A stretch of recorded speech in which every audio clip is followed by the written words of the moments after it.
Assalamualaikum warahmatullahi wabarakatuh. Bertemu lagi dengan saya, Herman Jambek.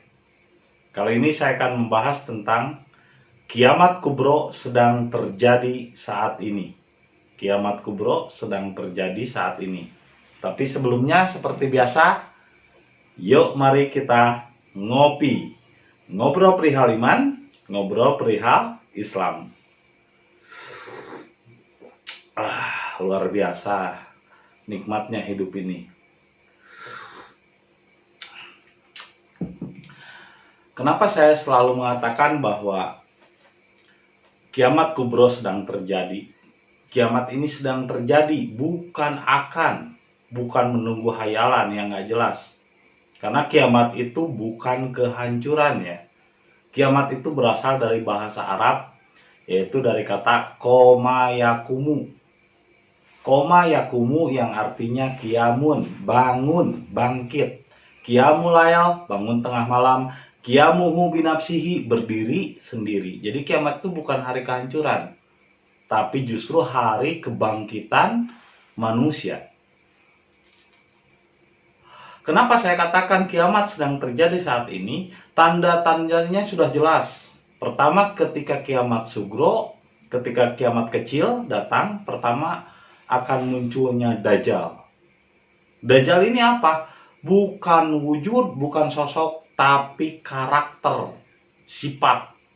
Dajjal ini tanda-tandanya di jidatnya ada tulisan kafir, kafaro. Jadi orang yang suka mengkafirkan orang lain itulah Dajjal. Jadi kalau kalian dengar di speaker atau siapapun yang suka mengkafirkan orang lain, itulah Dajjal. Terus Dajjal itu di tangan kanannya surga, tangan kirinya neraka, seolah-olah dia adalah panitia surga, panitia neraka. Jadi yang ikut dengannya, yang seragam dengannya surga, yang tidak seragam dengannya neraka. Nah itulah Dajjal. Jadi seolah-olah Dajjal ini adalah yang membuat coupling surga dan neraka. Terus Dajjal itu bermata satu, selalu memandang sebelah mata, bukan berarti matanya satu. Memandang bahwa kalau orang yang tidak seragam dan tidak sama dengannya disebut kafir. Nah ini Dajjal. Dan sifat-sifat ini adalah sifat-sifat dari ulama syu, dari ahli kitab, ulama yang menyimpang. Yang harusnya ulama itu orang yang berilmu, yang mengajak orang kepada kedamaian dan ketentraman jiwa. Ini malah mengajak orang untuk kepada kebencian. Padahal kebencian itu tidak usah diajarkan. Kebencian ini sama seperti seksual. Nggak usah diajarkan, orang udah lancar sendiri. Nah kok kenapa sekarang kita malah ketika masuk ke suatu lembaga atau kelompok malah diajarkan benci. Oh si itu mau kafir, oh ini mau beda begini, oh begitu. Akhirnya tanpa sadar malah yang diajarkan hanya kebencian. Tapi kalau benar dia Islamnya kepada Allah, lihatlah contoh Rasul. Orang Yahudi yang mencela saja selalu disuapi dan dikasih makan. Orang kafir Jimni yang tinggal di Mekah waktu itu dilindungi sama Rasul, bahkan dianggap saudara. Itu menunjukkan Islam adalah ajaran kasih sayang, bukan ajaran kebencian. Ketika ada ustadz, kiai, ahli kitab yang mengajarkan kebencian, itulah Dajjal. Jadi Dajjal itu bukan wujud monster, tapi karakter manusia yang mengajarkan dan mengarahkan orang lain kepada kebencian. Bermata satu, memandang sebelah mata. Dan ini fenomena ini udah terjadi dan banyak Dajjal di Indonesia.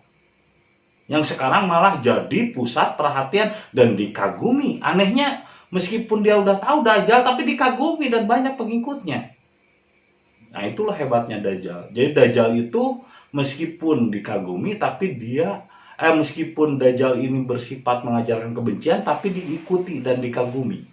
Bahkan sampai disun tangannya.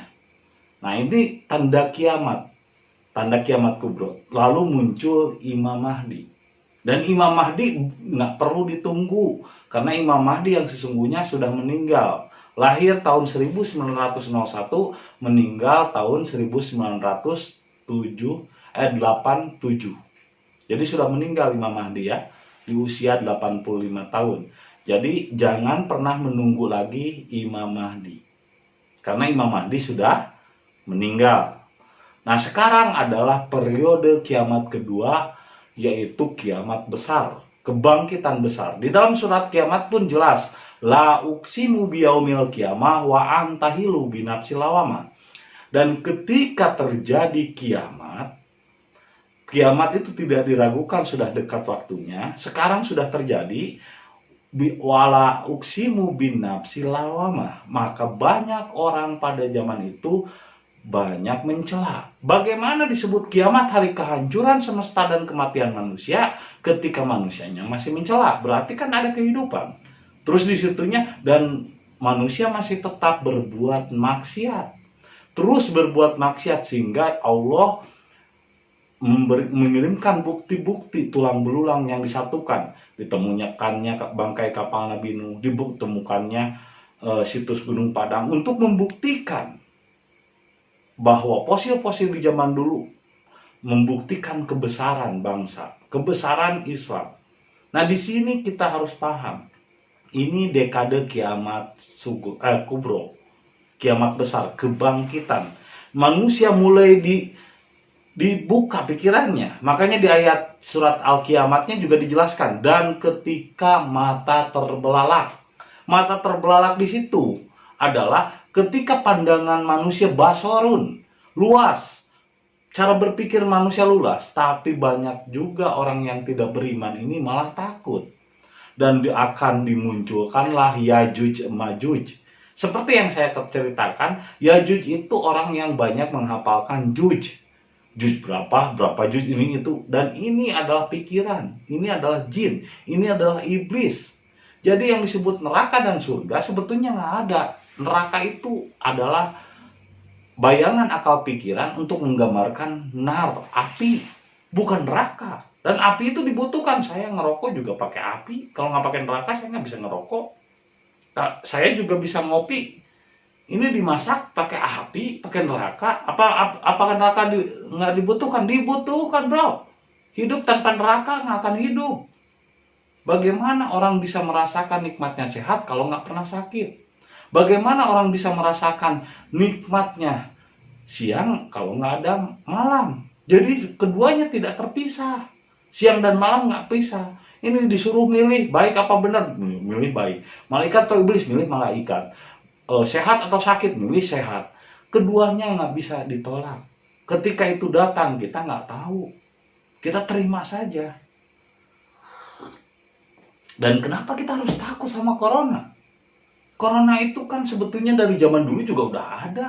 Coba kalau kalian beli sabun Dettol yang botolan, itu ada di situnya antiseptik, anti corona, virus corona. Artinya udah ada dari zaman dulu. Bahkan obatnya juga bisa pakai obat chloroquine, itu obat malaria.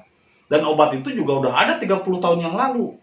Jadi nggak masalah, cuman direkayasa genetiknya sama manusia menjadi lebih berkembang. Ini pernah saya ceritakan beberapa bulan sebelum terjadi corona. Cerita tentang di video Yajuj Majuj. Jadi Yajuj itu adalah virus yang ada di dalam pikiran kita. Majuj adalah virus yang ada di luar diri kita. Ini virus yang ada di luar diri kita tidak lebih berbahaya daripada virus yang ada dalam pikiran kita. Justru yang paling bahaya itu adalah virus dalam pikiran kita, otak kita yang ngeres, yang benci terhadap perbedaan, nggak suka kalau beda, harus seragam semua manusia. Kita hidup di zaman milenial. Islam itu rahmatan lil alamin, menghargai perbedaan, mencintai perbedaan, justru menjaga perbedaan. Sambal saja tidak dikatakan sambal kalau cuma tomat. Ada tomat, ada cabai, ada garam. Artinya apa? Artinya justru Tuhan menciptakan perbedaan agar dengan perbedaan itu menjadi rahmat, agar dengan perbedaan itu kalian saling mencintai, menyayangi, bukan malah benci terhadap perbedaan. Ini katanya beriman pada Allah. Ketika ada virus corona sampai di lockdown, sampai diblokir dan lain sebagainya. Berarti apa? Takut. Dan satu hal, orang yang takut itu adalah orang yang kurang beriman. Kalau Anda beriman, ngapain takut? Toh kita dilahirkan ke dunia bukan rencana kita, bukan keinginan kita. Tiba-tiba ada di dunia, memang kita memilih. Enggak, bahkan mati pun, sakit pun, emang kita memilih? Tidak. Kalau memang Allah nyatakan sakit, ya sakit. Terima saja. Kalau nyatakan mati, ya mati. Memangnya kita bisa menolak? Nah, kenapa kita harus takut mati? Katanya pengen ke surga, kok takut mati? Kalau saya sih nggak pengen ke surga, karena memang apa? Surga itu adanya di dunia, bukan setelah mati. Kita kan dari Allah, asalnya dari Allah. Maka setelah mati berarti kembalinya ke Allah. Innalillahi wa inna ilaihi raji'un. Ini kok kita datang dari Allah, kok malah pengen masuk ke surga? Berarti gedean surga dong dari sama Allah. Ngaco aja. Surga itu ciptaan manusia sendiri. Surga itu bukan di luar, bukan tempat. Surga itu adanya di dalam hati. Ketika ada Yajuj Majuj, ketika ada virus dari luar diri kita, kita tenang, nggak akan terinfeksi. Kalau tubuhnya sehat, pikiran sehat, nggak akan terinfeksi. Justru kekhawatiran, ketakutan, itu yang akan menyebabkan imun tubuh rentan. Ini kalau kalian bahagia, maka akan memproduksi yang disebut endorfin. Ketika manusia reproduksi endorfin, sel endorfinnya bahagianya muncul, tidak ada virus apapun dari luar diri kita yang akan mempengaruhi dirinya. Jadi virus dari luar tidak lebih bahaya daripada virus yang ada dalam diri kita, yaitu pikiran sama hati. Ini hati ini adalah malaikat, hati ini adalah air, hati itu adalah darah itu kan air. Tapi hati kalau dikontaminasi oleh pikiran, kalau hati mengikuti akal, ini sama dengan air disimpan di api, maka bergejolak panas, jadilah membara, jadilah menggolak. Inilah yang disebut Dajjal, inilah yang disebut dengan Yajuj. Jadi Yajuj itu bukan hal-hal yang kita bayangkan makhluk-makhluk, bukan, kan disebutkan di ayatnya juga tanda-tandanya Yajuj itu jumlahnya jutaan, miliaran, lebih banyak dari manusia. Memang virus kelihatan? Nggak kelihatan. Jumlahnya banyak, jutaan. Sekalinya menyebarkan jutaan. Nah, ini yang disebut dengan Yajuj Majuj, itu adalah virus yang sudah tidak berbentuk, virus di luar diri kita. Tapi lebih bahaya lagi, yaitu virus di dalam otak kita. Nah, ini kita sedang menghadapi kebangkitan. Makanya sekarang ini rapuh. Coba lihat Islam dalam bentuk agama. Ini sekarang orang kocar-kacir. Ibadah harus ke masjid. Memangnya masjid itu di mana? Masjid itu bukan tempat.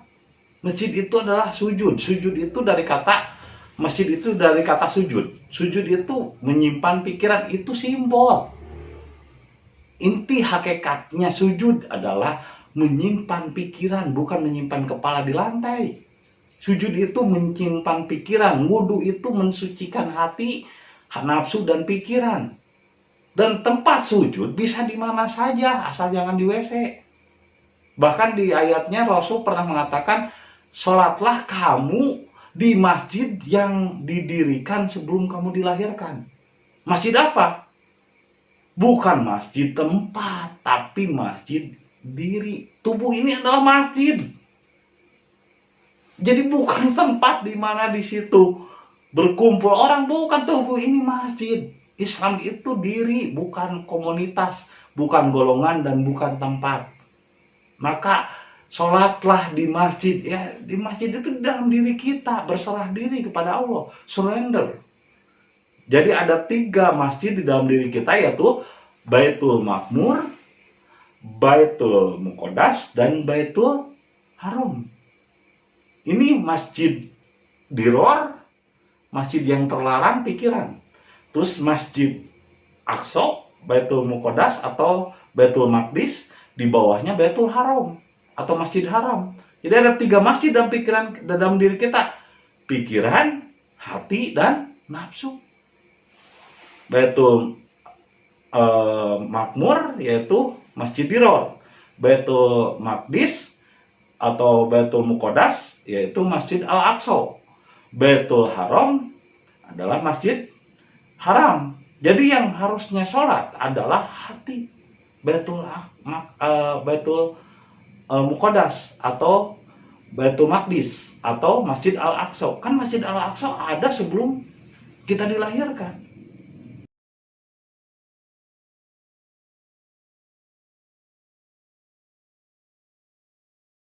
Dan sholat kalau dikatakan harus begini 5 waktu, begini dan begitu diatur. Nah, coba lihat video tentang Kristen Ortodok. Kristen Ortodok juga sholat. Bedanya cuman kalau Kristen Ortodok 7 waktu, 7 kali.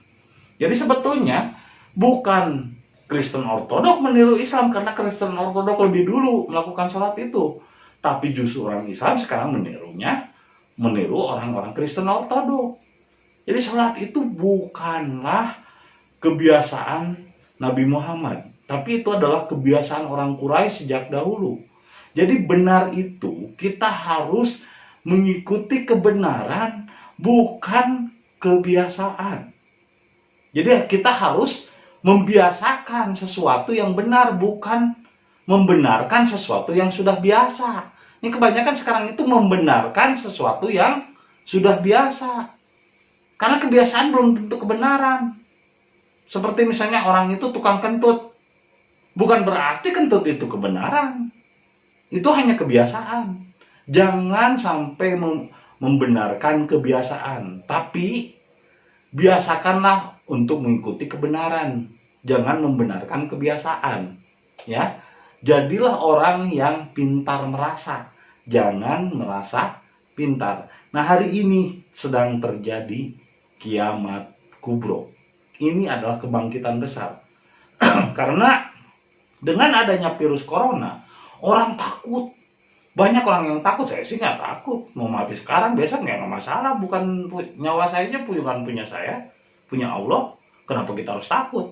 Orang yang ketakutan itu berarti orang yang jauh dari Allah. Nah, sekarang banyak orang ternyata tidak mengobati ketenangan jiwanya.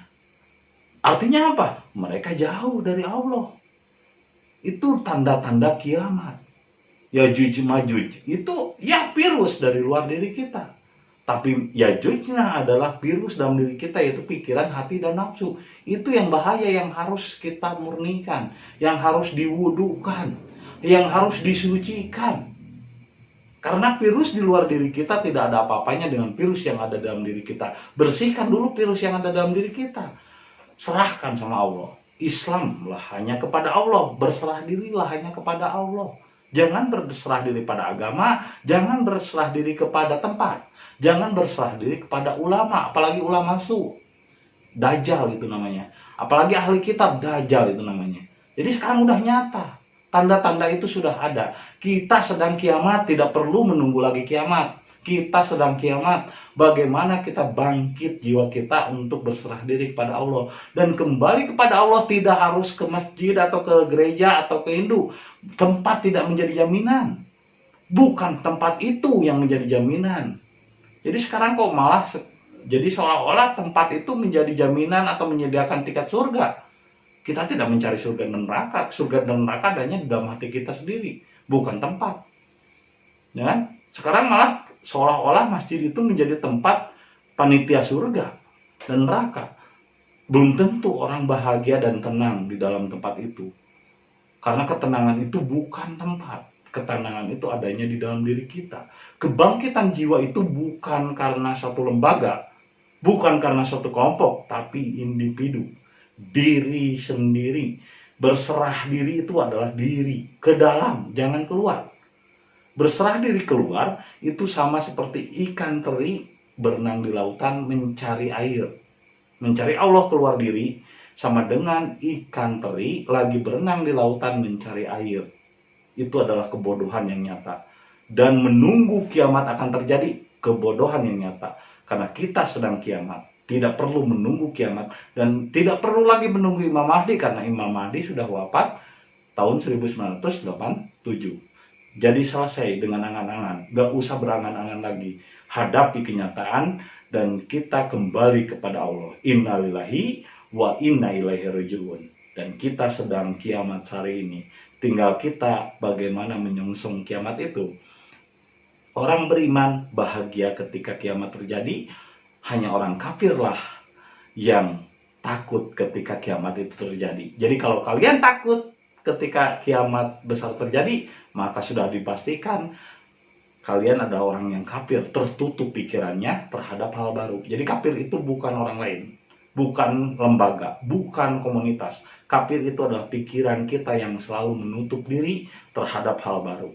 Ini adalah sesuatu yang fresh, bahwa sekarang adalah kiamat kiamat kubro, kiamat besar. Maka hadapilah dengan senyuman dan tetaplah bahagia. Tidak perlu menunggu setelah mati. Surga itu adalah kebahagiaan di dalam hati. Jadi kebahagiaan tidak perlu menunggu nanti. Kalau kita menunggu pahala surga dan neraka nanti, berarti Allah ngutang. Allah nganjuk kepada manusia. Padahal Allah itu hisabnya sangat cepat. Ketika manusia berbuat baik di dunia, maka kebaikan itu akan cepat dia mendapatkan imbalannya. Istilahnya kalau petani, kalau dia nanam jagung, maka 4 bulan dia akhiratnya, dia akan mendapatkan imbalannya. Tidak perlu menunggu mati. Karena hisab Allah sangat cepat. Jadi jangan menunggu kebahagiaan nanti. Bahagialah saat ini. Dan songsonglah kebangkitan dengan senyuman dan tetap berserah diri kepada Allah. Terima kasih. Semoga apa yang saya sampaikan saat ini, meskipun singkat dan padat, bisa membuka wawasan kita agar tidak tertutup atau cover. Semoga apa yang saya sampaikan mendapat inspirasi dan menjadi hidayah bagi kita semua. Saksikan video-video berikutnya. Assalamualaikum warahmatullahi wabarakatuh.